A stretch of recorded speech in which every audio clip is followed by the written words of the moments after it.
കുറച്ചായിട്ട് ബുക്ക് മാർക്സിൻ്റെ ഒരു വീക്ക്നെസ് ആണ്.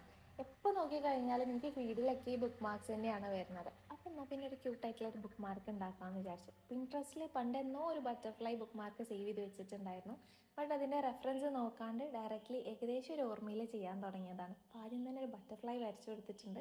അതിന് ഔട്ട്ലൈനൊക്കെ കൊടുത്ത് ഒന്ന് കളറൊക്കെ ചെയ്തെടുത്തിട്ടുണ്ട്. ചെയ്ത് കഴിഞ്ഞപ്പോഴാണ് ഞാനൊരു സത്യം മനസ്സിലാക്കിയത്. ഇതിങ്ങനെയല്ലായിരുന്നോടാ ചെയ്യേണ്ടിയിരുന്നത്. ആദ്യം ബട്ടർഫ്ലൈൻ്റെ ഹാഫ് വരയ്ക്കണം, എന്നതിന് ശേഷം സെൻറ്റർ സ്പേസ് വിട്ടിട്ട് വേണം ബാക്കി ഹാഫ് വരയ്ക്കേണ്ടിയിരുന്നത്. ഇനിയിപ്പോൾ ഇതെന്തായാലും ചെയ്തില്ലേ, അപ്പം ഇനിയിപ്പോൾ അതിൻ്റെ സെൻറ്റർ കട്ട് ചെയ്ത് കൊടുക്കുക അല്ലാണ്ട് ഓപ്ഷൻ ഇല്ല. അപ്പോൾ സെൻറ്റർ കട്ട് ചെയ്ത് കൊടുത്തിട്ട് ഒരു തിക്കായിട്ടുള്ള ഒരു പേപ്പർ ഫോൾഡ് ചെയ്തിട്ട് അതിൻ്റെ രണ്ട് സൈഡിലായിട്ട് സ്റ്റിക്ക് ചെയ്ത് കൊടുക്കുന്നുണ്ട്. അത്രയുള്ള പരിപാടി. പക്ഷെ ഇത് ആക്ച്വലി ഇങ്ങനെയല്ലായിരുന്നു ചെയ്യേണ്ടിയിരുന്നത്. അപ്പം നമുക്ക് കറക്റ്റ് ചെയ്തിട്ട് ഒരു പ്രാവശ്യം കൂടെ ചെയ്ത് നോക്കാം. ഇനിയിപ്പോൾ ഇത് എന്തായാലും ചെയ്തില്ലേ, അപ്പോൾ ആ ഒരു ബട്ടർഫ്ലൈ കളയണ്ടെന്ന് വിചാരിച്ചിട്ട് ഞാനത് എന്തായാലും കംപ്ലീറ്റ് ചെയ്തെടുത്തിട്ടുണ്ട്. അപ്പോൾ ഇങ്ങനെയും ചെയ്യാം എന്നുള്ളത് മനസ്സിലായി. അപ്പോൾ വീഡിയോ ഇഷ്ടമായിട്ടുണ്ടെങ്കിൽ do like and subscribe. By.